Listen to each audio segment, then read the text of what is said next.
De regreso a las sendas antiguas. Shalom para todos. Sean ustedes bienvenidos una vez más a su canal de regreso a las sendas antiguas. Hoy vamos a retomar un tema enfocado más específicamente al tema de la redención, la salvación, la vida eterna, etcétera, etcétera, pero con base en lo que está escrito en el Nuevo Testamento.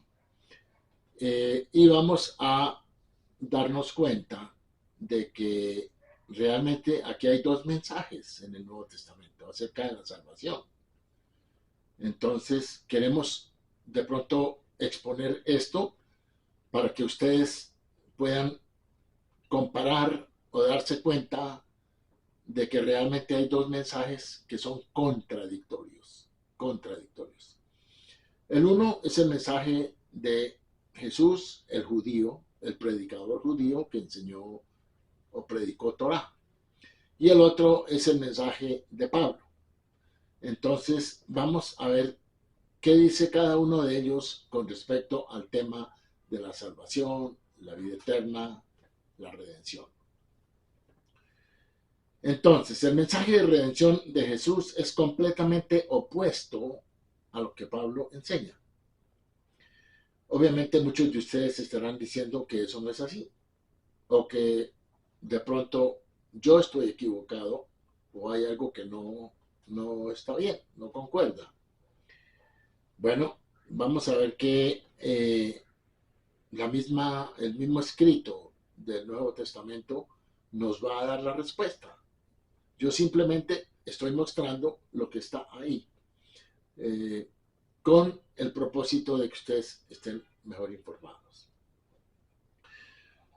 Muchos de los versículos del Nuevo Testamento se oponen a las enseñanzas de Moisés y los profetas, o sea, se oponen a las enseñanzas de la Biblia hebrea. Igual que muchas de las enseñanzas registradas de Jesús. Y son irreconciliablemente contradictorias estas enseñanzas en el Nuevo Testamento con el mensaje que Jesús predicó. Los pasajes citados confirman que Jesús creyó y enseñó tanto la Torá como a Moisés y a los profetas acerca de la salvación, así como los versículos que contradicen lo que Jesús enseñó han permanecido incluidos en el Nuevo Testamento a través de los siglos. Entonces hay que ir y buscar y mirar. Ahí están. Estos versículos permanecen hoy con un propósito.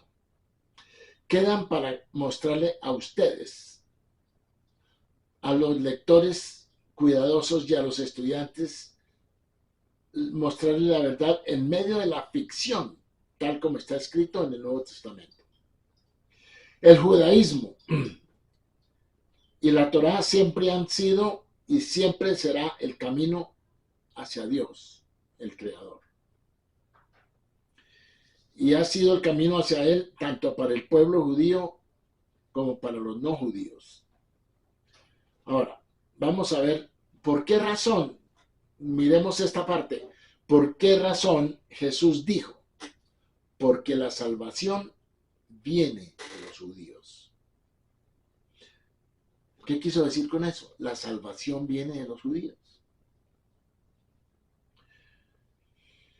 Pues la vida eterna se obtiene a través de, obviamente, la Biblia hebrea. Y Pablo enseña todo lo contrario y contradice a Jesús en lo que Jesús acabó de decir. En Mateo 5, 17 al 19, Jesús dice, no penséis que he venido para abrogar la ley o los profetas, es decir, para cambiarla o para eliminarla. No he venido para abrogar, sino para cumplir. Porque de cierto os digo, hasta que pasen el cielo y la tierra, ni una jota, ni una tilde se perderá de la ley, hasta que todo se haya cumplido. O sea, ¿qué está diciendo acá? Que la ley va a estar vigente mientras haya cielo y mientras haya tierra. Eso dijo Jesús. Y él vino fue a cumplir. ¿Y por qué vino a cumplir? Porque él vino a mostrarle a la gente de su medio y a todos los que puedan percibir este mensaje de que la Torá se puede cumplir.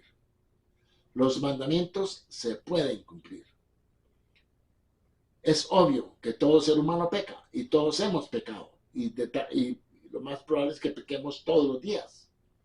Pero tiene que ir habiendo un cambio a medida que nos arrepentimos de lo que ya hicimos, que no queremos volver a hacerlo. Entonces, la misma Biblia hebrea nos da la oportunidad de regresar al camino correcto a través de la teshuvá o el arrepentimiento. Entonces, dice Jesús que no se puede cambiar la ley y que estará vigente hasta que pasen el cielo y la tierra. Y el cielo y la tierra no han pasado. Entonces la ley está vigente. La ley está vigente. La Torá. Recuerde que estas son palabras de Jesús diciendo que Él está aquí para seguir la ley de Moisés, no para poner fin a la ley. Hasta que el mundo termine, la ley, tal como está escrita, estará en vigor hasta que, según Jesús, hasta que haya cielo y haya tierra. Entonces, según Jesús, Él vino a reconfirmar la ley, a reconfirmar la Torá y a mostrar que se podía cumplir.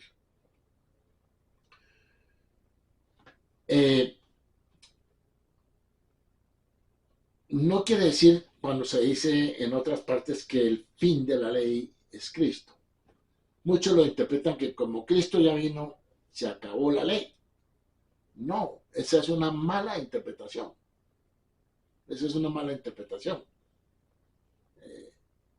¿Por qué? Porque Jesús fue a mostrar que se podía cumplir la ley, no que Él iba a terminar con la ley.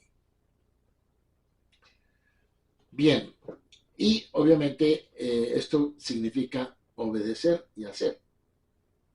Cumplir significa obedecer y también hacer. Cuando usted obedece, usted hace. Entonces de nada le sirve a usted creer en los mandamientos si no los practica, si no pone en práctica lo que dicen los mandamientos. De nada sirve. En Mateo 19, versículos 16 al 19, dice: entonces vino uno y le dijo, se dirigió a Jesús y le dijo: Maestro bueno, ¿qué bien haré para tener la vida eterna? Y él le dijo: ¿por qué me llamas bueno? Ninguno hay bueno sino uno, Dios. O sea que Dios es uno. Mas si quieres entrar en la vida, guarda los mandamientos. Más claro que esto no puede haber. Si quieres entrar en la vida, guarda los mandamientos, en la vida eterna. Guarda los mandamientos. Le dijo: ¿cuáles? Y Jesús le dijo: no matarás, no adulterarás, no hurtarás, no dirás falso testimonio, honra a tu padre y a tu madre y amarás a tu prójimo como a ti mismo. Obviamente, estos son algunos de los 10 mandamientos. Entonces, muy claro, Jesús dijo que, para responderle a esta persona que le preguntó, que para tener la vida eterna había que guardar los mandamientos. Ese es el mensaje que Jesús muestra en el Nuevo Testamento. Entonces Jesús conecta tener vida eterna con guardar los mandamientos.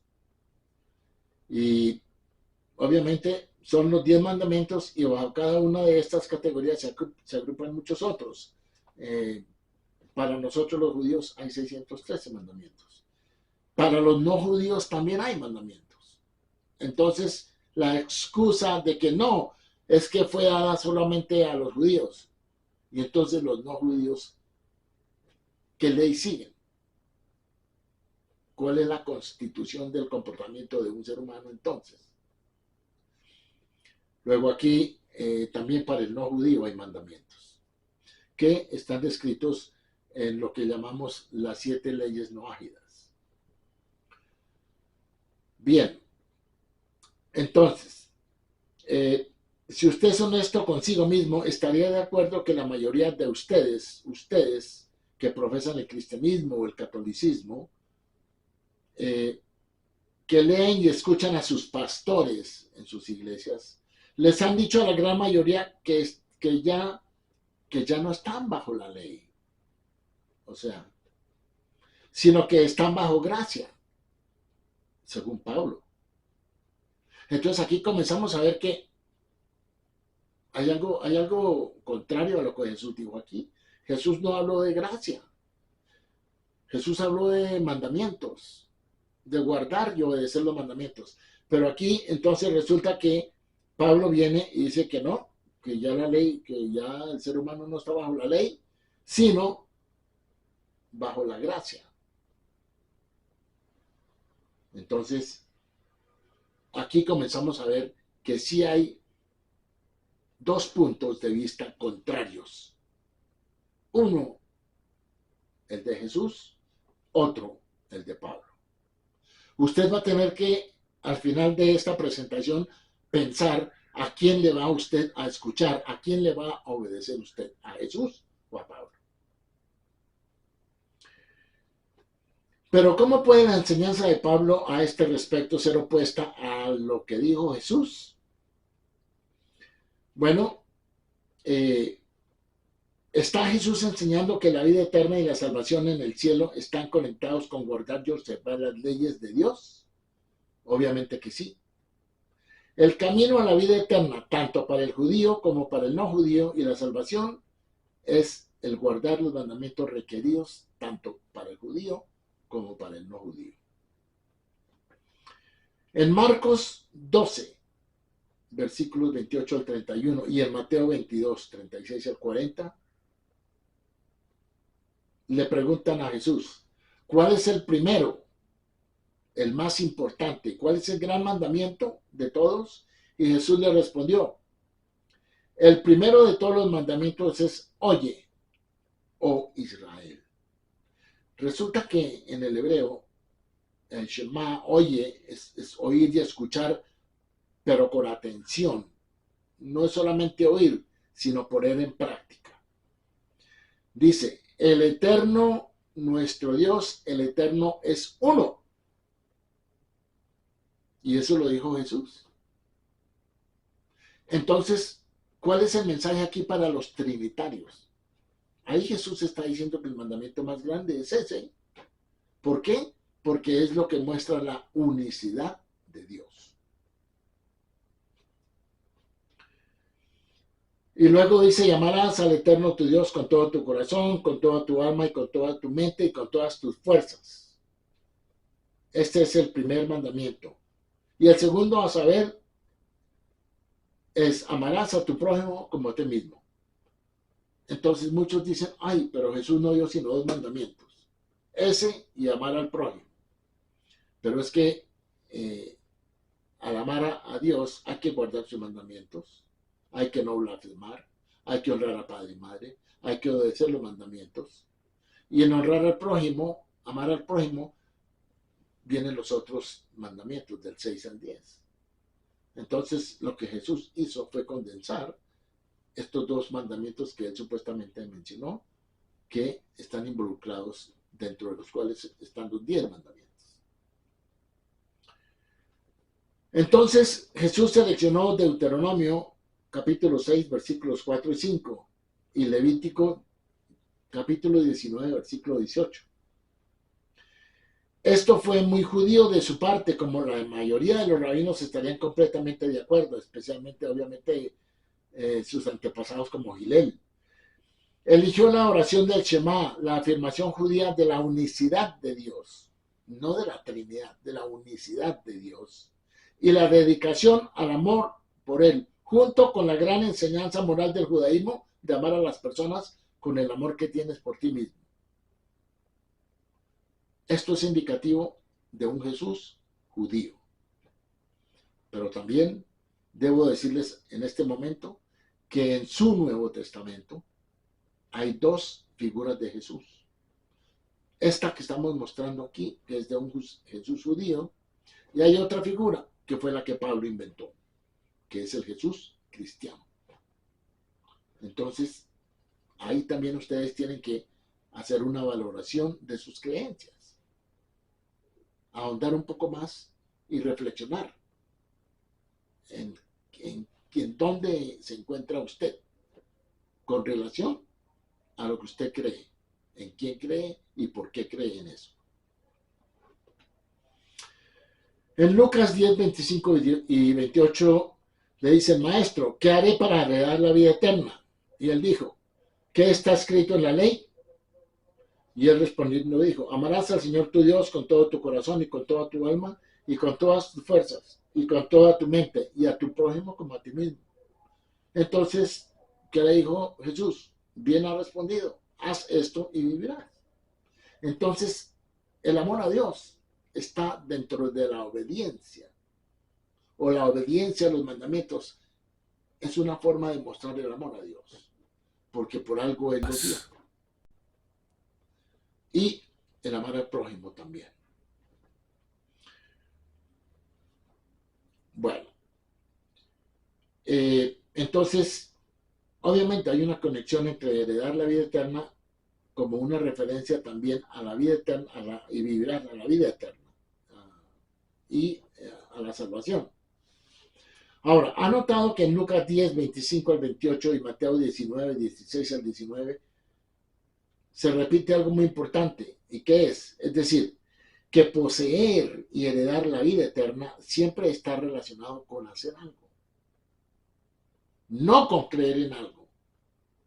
Usted no se salva con solo creer, porque creer usted lo tiene en su mente, pero usted no está mostrando nada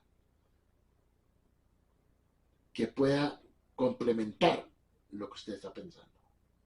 Usted no está poniendo en práctica esa creencia. Entonces, los mandamientos son para practicarlos, para llevarlos a la práctica, para aterrizarlos. Bueno, es evidente que Jesús dijo nada menos que en el Nuevo Testamento que la ley de Moisés, como se resume en Deuteronomio 6, 4 y 5 y Levítico 19 y 18, es el camino a la salvación personal y a la vida eterna. Bien. Ahora, hay otra parte en Primera de Juan, capítulo 5, versículo 3, que dice, porque este es el amor a Dios, o el amor por Dios, que guardemos sus mandamientos, y sus mandamientos no son gravosos. ¿Ok? Entonces, ¿por qué dijo esto? Porque era un discípulo de Jesús.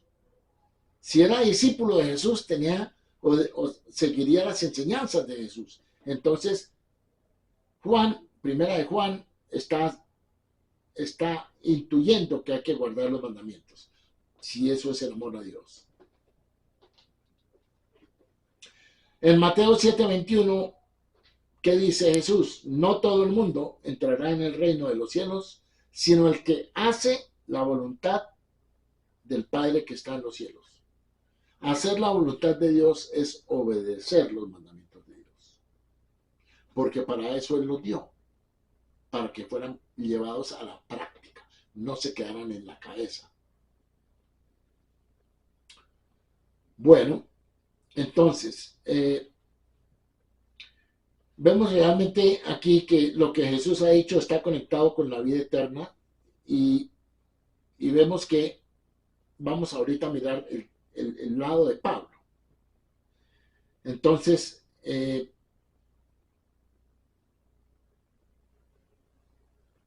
Jesús no menciona ningún sistema de creencias religiosas paulino como un medio de salvación.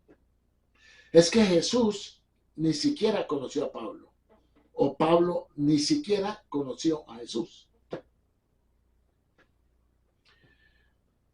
Y esa es la gran pregunta. Lo que usted escucha hoy en sus iglesias son más que todo predicaciones de Pablo. De pronto no tanto de Jesús, pero más de Pablo. Por eso es que ese cristianismo de hoy en día es un cristianismo paulino. Y muchas veces, al mirar todo este contexto de enseñanzas del Nuevo Testamento y lo que salió de ahí, hay que sopensar que realmente fue Pablo quien fue el fundador del cristianismo y no Jesús. Porque Jesús murió y él no se imaginó que iba a haber una nueva religión que se iba a llamar cristianismo. Lejos, lejos. Pablo todavía no estaba por ahí. Bien, no existe en la enseñanza de Jesús una creencia fácil, enseñada por Jesús o sus apóstoles como el camino a la vida eterna.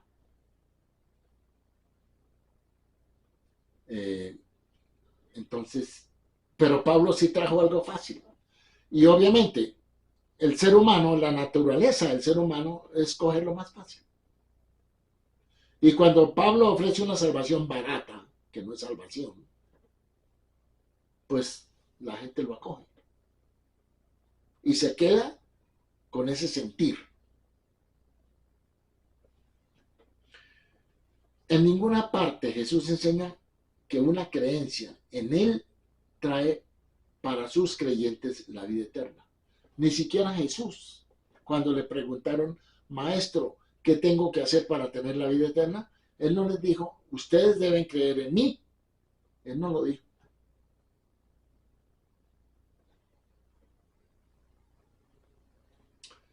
Él enseña todo lo contrario, que no hay que creer en nadie, hay que obedecer los mandamientos. En Juan 4:22, en el tema de la samaritana, Jesús le dice, vosotros adoráis lo que no sabéis. Nosotros, refiriéndose al judaísmo, sabemos que lo que adoramos, porque la salvación viene de los judíos. Eso es muy enfático. Pero, ¿por qué los creyentes cristianos no se fijan en esas cosas? ¿Por qué no se quedan un buen rato ahí a ver qué es lo que hay detrás de todo eso? Entonces, este pasaje de Juan 4:22 es más sorprendente aún cuando uno se da cuenta de que la mujer era samaritana, que es en parte no judía. Entonces Jesús está hablando con alguien que no era totalmente judío. Samaritanos eran una mezcla de, obviamente, de las tribus que quedaron del norte descendientes y de gentiles que fueron introducidos por el reino asirio desde el año 700, cuando esa parte de Israel fue invadida por los asirios, por Sargón, por Salmanasar, por Sennacherib.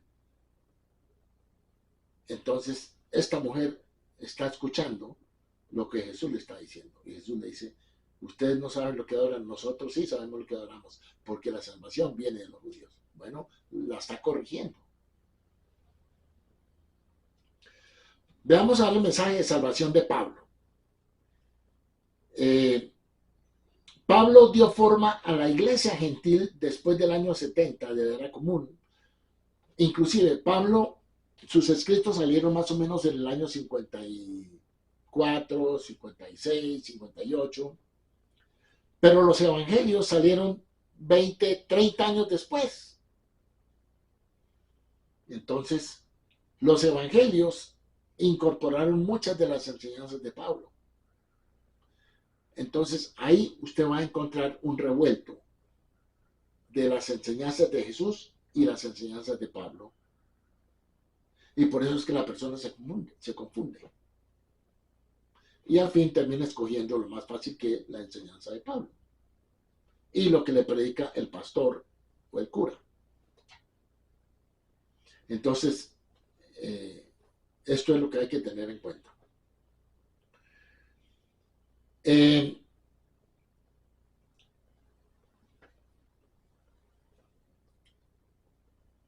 el Nuevo Testamento en muchos lugares se contradice a sí mismo. Por ejemplo, en Romanos 2:13,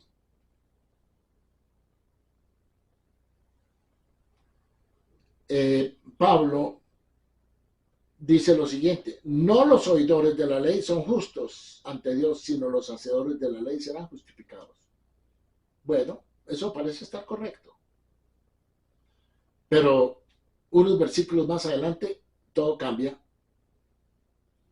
Y en Romanos 3:28 viene algo muy diferente. Y es que Pablo dice: concluimos pues que el hombre es justificado por la fe sin las obras de la ley. Lo que Pablo no explicó en qué consistía esa fe. Pero la fe en el judaísmo tiene que estar basada en acción. Usted no puede tener fe mental, porque eso no es ninguna fe.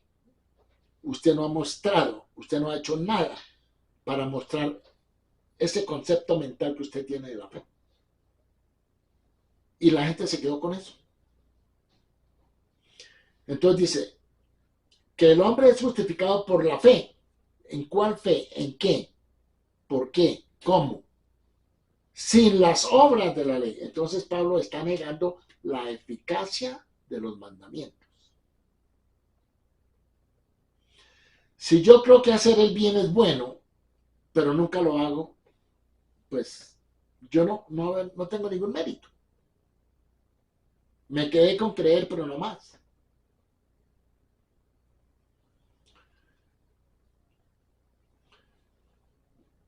Ahora, entonces, en solo 44 versículos adelante, Pablo cambió su punto de vista.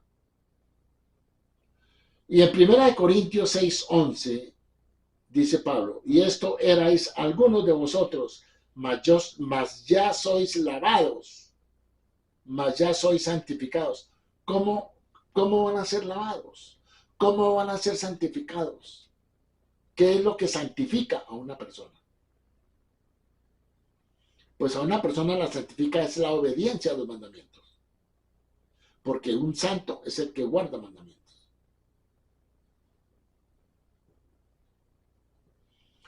Una nación santa, Israel, Éxodo 19:5, ustedes serán una nación santa, guardarán mis leyes, mis mandamientos. Eso es ser santo. No es creer, es hacerlo. Entonces, en 1 Corintios 6:11 dice Pablo: y esto erais algunos de vosotros, mas ya sois lavados. ¿Cómo lavados? ¿Cómo lavados qué? ¿Qué tipo de lavado? Mas ya sois santificados. ¿Santificados cómo? ¿Qué hicieron para ser santificados? Porque una persona es santa por lo que hace, por su comportamiento. Pero en el judaísmo la santificación viene a través de la obediencia. Dice: mas ya sois justificados, o sea, son perdonados y aceptados en el nombre del Señor Jesús y por el Espíritu de nuestro Dios. ¿En donde en la Biblia hebrea dice eso? En ninguna parte. En ninguna parte. Esto se lo inventó Pablo. Así de sencillo, se lo inventó. En un momento les voy a mostrar. Las enseñanzas de Pablo venían de un concepto, de un gnosticismo, un concepto gnóstico de que el ser humano era incapaz de salvarse, de que no podía hacer nada, de que solo se podía salvar a través del conocimiento, de una gnosis, de un conocimiento de lo alto. Entonces, por eso él recurre a la figura de Jesús y lo usa para servir como un medio de salvación, cuando la Biblia hebrea no enseña eso, no lo enseña.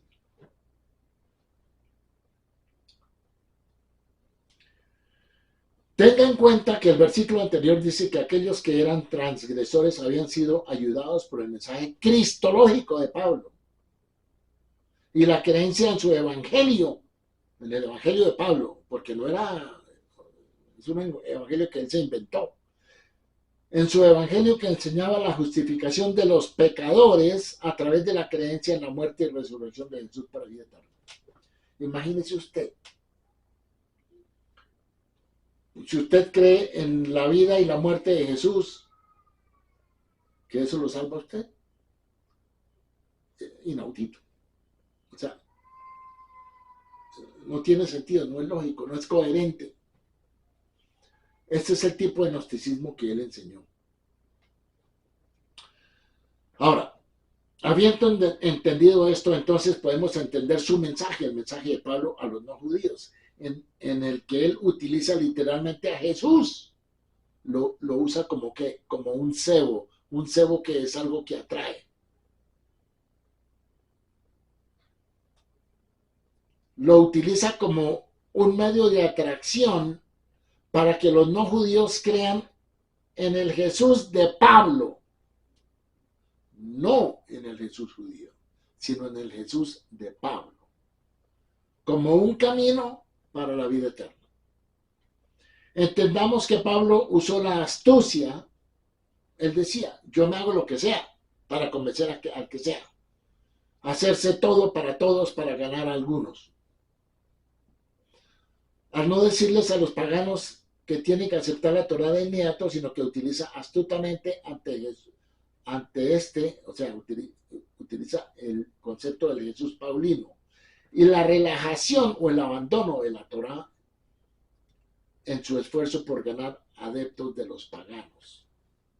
Él lo utilizó como un medio para que el pagano diga, no, pues si no tengo que hacer nada, pues claro, ¿quién no va a aceptar un tipo de vida eterna así? Pero ese no es el tipo de vida eterna que enseña la Escritura.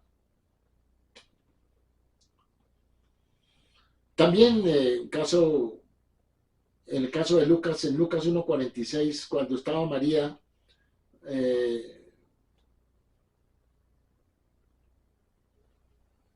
estaba en el proceso del embarazo, dijo, y María dijo, mi alma engrandece al Señor y mi espíritu se regocija en Dios mi Salvador. O sea, aún la madre de Jesús sabía que el que salvaba era Dios. Bueno. En Romanos 4:3 dice Pablo, porque, ¿qué dice la Escritura? Abraham creyó a Dios y le fue contado por justicia. Sí, pero es que ese creer sin hacer, o como dijo Santiago, la fe sin obras es muerta. Todo lo contrario de lo que dijo Pablo, porque Santiago era el líder de la escuela de los discípulos después de la muerte de Jesús. Y él sí tenía muy claro este concepto, porque los discípulos de Jesús tenían muy claro lo que Jesús enseñó. Pero Pablo fue un impostor que vino con un maletín lleno de costumbres paganas, que quiso mezclar con judaísmo, y de ahí salió las predicaciones de Pablo, de conceptos gnósticos. Entonces, obviamente que la fe sin obras es muerta. Y obviamente que la fe de Abraham, ¿cuál fue la fe de Abraham? La fe de Abraham se basó en la obediencia. Abraham no se quedó quieto. Dios le dijo, sal de tu tierra, y salió. Tráeme a tu hijo y llévalo al monte, Moría. Y él no lo cuestionó, lo obedeció. Esa es la fe verdadera. Esa es la fe de Abraham. Abraham no se quedó pensando en quedarse quieto. Él accionó, él reaccionó, él obedeció. Así fue que Abraham mostró su fe, a través de la obediencia. Pero eso no lo enseña Pablo. Pablo muestra a un Jesús fácil, a una salvación fácil. Eso es lo que se llama un evangelio light. Bueno, entonces cree que seguir los mandamientos según Pablo de Dios es algo difícil o tonto de guardar y observar, ya que la gran mayoría del cristianismo hoy enseña, debido a las enseñanzas de Pablo, que el cristiano ya no está bajo la ley, sino bajo la gracia. Pero la gracia, ¿cuál gracia? Si Dios ha mostrado su gracia desde que creó al mundo, cuando Adán y Eva no murieron, sino que fueron expulsados del paraíso. Cuando el diluvio, Dios salvó a la familia de Noé. Dios siempre ha mostrado su gracia y la muestra todos los días, manteniendo su creación con vida. Eso es gracia, eso es gracia. Entonces, lo que el cristianismo enseña hoy es debido a las enseñanzas del Pablo, que el cristiano ya no está bajo la ley, sino bajo una gracia que le permite quebrantar y no mantener estas leyes, quebrantar los mandamientos, y con solo creer en Jesús, con eso es suficiente. Wow, es que falsa salvación es esa. Piénselo bien. Les voy a dar un ejemplo del problema de Pablo. Pablo tenía un problema. Ustedes deben ir a Romanos capítulo 7, versículos 15 al 25. Miren lo que dice Pablo. Porque lo que hago no lo entiendo. No entiendo lo que yo hago. Eso ya lo pone en una situación como... Este señor tenía un problema. Dice, porque lo que hago no lo entiendo, pues no hago lo que quiero, sino lo que aborrezco, eso hago. ¿Cómo interpreta usted eso? Usted no va a hacer lo que usted no quiere. Usted hace lo que usted quiere. Pero aquí Pablo está diciendo, pues no hago lo que quiero, sino lo que aborrezco, eso hago. Pero termina haciéndolo. O sea, a él no le gusta el pecado, pero sigue pecando. Eso es lo que está diciendo ahí. Y si lo que no quiero, esto hago, yo digo que la ley es buena. De manera que ya no soy yo quien hace aquello. O sea, él se está excusando. Él no es el que peca. No. De manera que ya no soy yo quien hace aquello, sino el pecado que mora en mí. O sea, él está echando la culpa al pecado. El pecado no es ningún ente, no es ninguna persona para que le eche usted la culpa. El pecado, usted es el que acciona el pecado. Usted es el que produce el pecado. El ser humano produce el pecado con la acción. Pero él está echándole la culpa al pecado y se está haciendo a un lado como si él no fuera el culpable, porque eso es lo que dice acá. Y si lo que no quiero, eso hago, dice, de manera que ya no soy yo quien hace aquello, sino el pecado que mora. Entonces, el pecado es el que actúa, él no, él se queda quieto. ¿Y el que actúa es el pecado? Eso es absolutamente absurdo. Luego dice en el versículo 18, Romanos 7, versículo 18, Romanos 7, 14, 18. Y yo sé que en mí, esto es, en mi carne, no mora el bien. Él sabía que la carne lo llevaba a pecar, porque él pecaba haciendo cosas malas, o pecados, o transgrediendo la ley.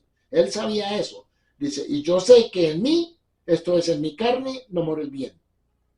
Porque el querer el bien está en mí. Ah, sí, yo quiero hacer el bien, pero es que no puedo. O sea, ¿a usted quién lo obliga a hacer lo malo?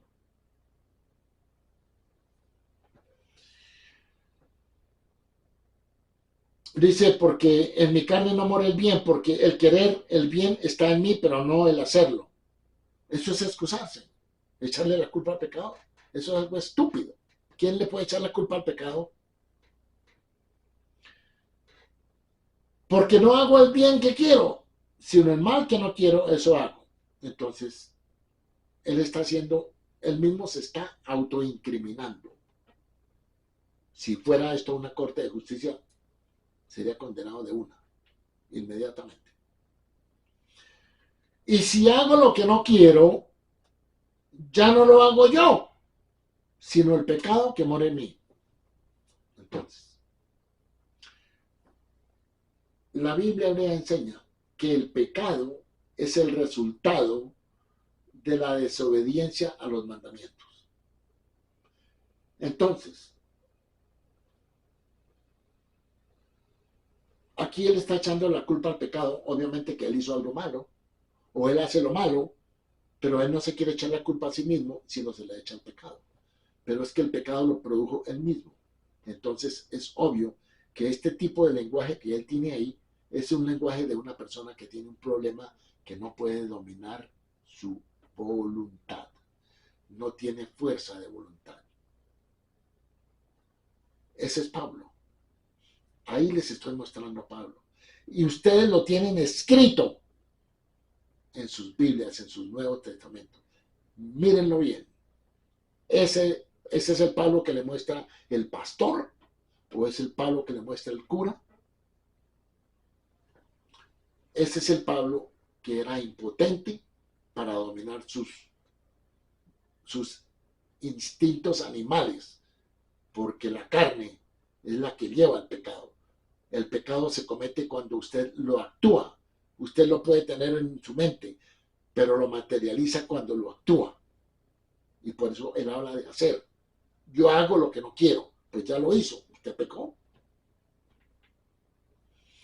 Así que queriendo yo hacer el bien, hallo esta ley, que el mal está en mí, porque según el hombre interior me deleito en la ley. La ley es bonita, pero no veo otra ley en mis miembros que se revela contra mí en mi mente y me lleva cautivo la ley del pecado. Esa es la ley del pecado. Él la llama la ley del pecado. Y entonces la ley del pecado es echarle la culpa al pecado. Terrible enseñanza. Miserable de mí, ¿quién me librará de este cuerpo de muerte? Él mismo se autoincrimina, él mismo se siente culpable. Es obvio. Cuando un hombre, un ser humano hace algo malo, tiene un sentido de culpabilidad. Es lógico. Y eso lo estaba sintiendo ahí. Pero aquí viene la justificación que él encuentra para su problema, y fue la predicación de Pablo. Gracias doy a Dios por Jesucristo, Señor nuestro. Así que yo mismo con la mente sirvo a la ley de Dios, más con la carne a la ley del pecado. Entonces, ¿por qué le da las gracias a Dios por Jesucristo? Porque él coge a Jesucristo como un amuleto para que Jesucristo asuma la culpabilidad del pecado de Pablo. Y eso es lo que ustedes tienen ahí en Romanos. ¿Se lo había explicado así el pastor? ¿Se lo había explicado así su sacerdote? No. A ustedes les dicen lo bonito. Los tienen durmiendo un letargo de perdición, porque hay no salvación de ninguna clase. Sentados en una banca, sino de ser mandamientos, sino creyendo en que un ser que fue humano como fue Jesús, a través de las sanciones del palo lo va a salvar. No puede ser. Entonces, ¿es esta también la doctrina de Pablo? ¿Y está de acuerdo con Jesús y los apóstoles en el tema principal? No. Nuevamente vemos donde Pablo contradijo las enseñanzas de Jesús. Regresamos a Romanos 3, 20 al 22. Así que por las obras de la ley ninguna carne será justificada delante de él, porque por la ley es el conocimiento del pecado. Sí, claro. O sea, si hay un semáforo y hay una ley que no puedo cruzar en rojo, pues si yo lo cruzo en rojo, digamos yo cometí un pecado, porque violé un mandamiento, un mandato, así sea civil. Bueno, obvio que por la ley es el conocimiento del pecado. Pero ahora se manifiesta en Romanos 3:21, pero ahora se manifiesta la justicia de Dios sin la ley. ¿Por qué sin la ley? Si la justicia de Dios es por la ley, con la ley. La justificación viene por obediencia a la ley, no por la desobediencia, por la obediencia, pero a la ley de la Torá. Luego Moisés y los profetas nunca enseñaron que la obediencia, ni Jesús, ni Moisés, ni los profetas enseñaron que la obediencia a la ley de Dios no justificaba. Ellos nunca dijeron eso. Antes decían a usted, mire, cuídese, obedezca. De hecho, enseñaban todo lo contrario, a saber que la obediencia a las leyes de Dios justifica. Moisés también y los profetas nunca enseñaron que la justicia existiera aparte de la obediencia a las leyes de Dios. De hecho, enseñaron todo lo contrario. La justicia viene como consecuencia de la obediencia. Luego una persona se justifica a través de la obediencia. Pablo descarta lo que Moisés y los profetas enseñaron y tuvieron en común y sustituye su propia teología paulina y la reemplaza por 4000 años de verdad bíblica con una teología de justificación ante Dios de pero ahora. Él dice pero ahora, a través de las creencias en la muerte y resurrección de Jesús. Luego él cogió la figura de Jesús y la asimiló con sus creencias gnósticas de que el ser humano no se puede salvar y necesita una figura celestial. Entonces él creó un Jesús divino, lo puso a perdonar pecados. De ahí donde viene este tema, porque ningún hombre puede perdonar a otro hombre. Solamente Dios perdona, nadie más. Entonces, ¿será verdad que los mandamientos que Dios nos dio no se pueden cumplir? Porque si eso es así, Dios sería un Dios injusto. ¿No cree usted?